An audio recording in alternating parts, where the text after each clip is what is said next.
नमस्कार दोस्तों, बिहार एक्सप्रेस में आप सभी का स्वागत है। दोस्तों, फॉरबिसगंज से सहरसा और निर्मली सरायगढ़ होते हुए झंझारपुर से महरैल तक 4 दिसंबर 2023 को पूर्व मध्य रेलवे के जीएम अनिल कुमार खंडेलवाल जी द्वारा इस रेलखंड पर निरीक्षण किया गया और इस निरीक्षण में कई सारी बातें जो है वो सामने आई और कई सारी बातें जीएम ने खुद कही।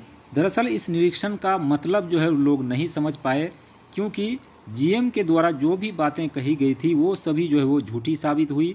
सबसे पहले तो आपको बता दूं कि सुपौल से पटना के लिए उन्होंने कहा था कि 1 सप्ताह के भीतर सुपौल से पटना डेमू ट्रेन जो है वो चलाई जाएगी।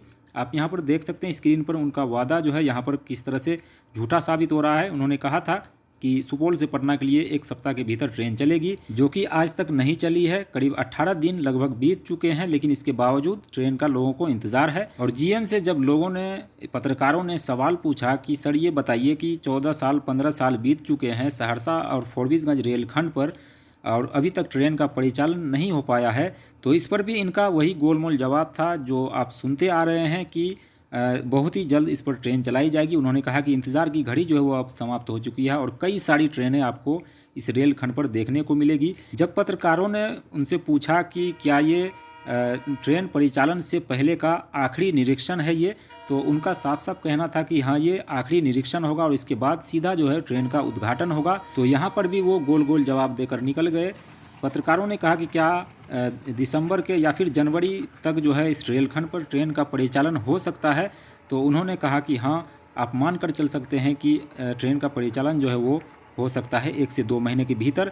लेकिन सुपौल से पटना के लिए जो ट्रेन का उन्होंने अनाउंसमेंट किया था, आज 18 दिन बीत जाने के बाद भी अभी तक ट्रेन का कोई अता पता नहीं है। तो इतने कम समय में जीएम ने फॉरबिसगंज से सहरसा और निर्मली सरायगढ़, झंझारपुर, महरैल और खुटौना, इन सभी रेलखंडों का उन्होंने निरीक्षण कर लिया। लेकिन एक और रेलखंड है जो हसनपुर और सकड़ी रेलखंड है, उस पर उनकी जो है वो नज़र नहीं गई। इस रेलखंड को भी करीब 14 साल बीत चुके हैं।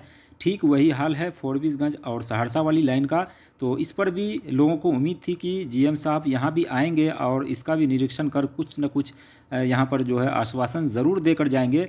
लेकिन वहाँ तो गए नहीं, लेकिन जिस रेलखंड पर ये गए हैं वहाँ भी एक झूठे वादे जो है वो करके आए हैं। ये कहने में मुझे कोई गुरेज नहीं है, क्योंकि उनका वादा जो है वो झूठा निकला है और लगभग इस रेलखंड पर सभी जो है वो झूठे वादे करके जा रहे हैं। सांसदों की बात जो है वो कोई सुनता नहीं। सांसद अपनी बात जो है वो रखते हैं सांसद में, लेकिन उसके बावजूद कोई भी सुनने वाला नहीं है। और इसको लेकर लगभग लोगों ने सभी प्रयास कर लिए हैं, चाहे नरपतगंज में धरना प्रदर्शन हो या फिर फॉरबिसगंज से जो है वो ट्विटर आंदोलन हो, सभी तरह के प्रयास लोग ने कर लिया। सुपौल में भी धरना प्रदर्शन किए गए थे, लेकिन इसका भी कोई असर जो है वो रेल मंत्रालय पर और ना ही रेल मंत्री पर पड़ा है और ना ही प्रधानमंत्री को फुर्सत है कि इस रेलखंड को भी थोड़ा सा देख लें। जो 14-15 सालों से लोग इंतज़ार कर रहे हैं, तो इस रेलखंड को देखने वाला कोई नहीं है। हालांकि यहाँ सभी जो है आते हैं, चाहे वो डीआरएम साहब हो या फिर जीएम साहब हो, वो वादा करके चले जाते हैं, लेकिन उस वादे पर जो है खड़े नहीं उतरते हैं। तो ये हाल है इस रेलखंड का। और कई सारे वादे जो है वो किए जाते हैं, लेकिन उस वादे पर कोई भी खरा नहीं उतरता है। तो सिर्फ इंतज़ार के अलावा लोगों के पास और कुछ भी नहीं है और लोग ये कयास भी लगा रहे हैं और चुनाव से जोड़ कर भी इसे देख रहे हैं, क्योंकि 2024 में इलेक्शन है और इलेक्शन से पहले कुछ न कुछ जो है इस रेलखंड पर ज़रूर होगा और ट्रेन जो है वो चलाई जाएगी।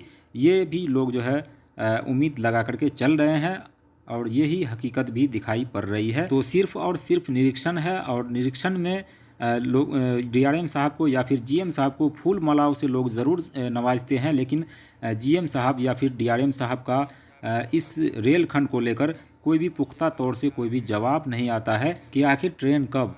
और इसके अलावा अररिया सांसद प्रदीप कुमार सिंह ने भी उन्होंने एक बात कही थी संसद सत्र के दौरान, और जब वहाँ से वो आए थे लौटे थे, तो उन्होंने ये कहा था कि 1 सप्ताह के भीतर ट्रेन का जो है वो टाइम टेबल डेट जो है वो अनाउंस कर दिया जाएगा, लेकिन उसका भी कोई अता पता नहीं है। इसके बारे में आपकी क्या राय है, कमेंट बॉक्स में ज़रूर बताइए और चैनल को सब्सक्राइब कीजिए। मिलते हैं नेक्स्ट वीडियो में।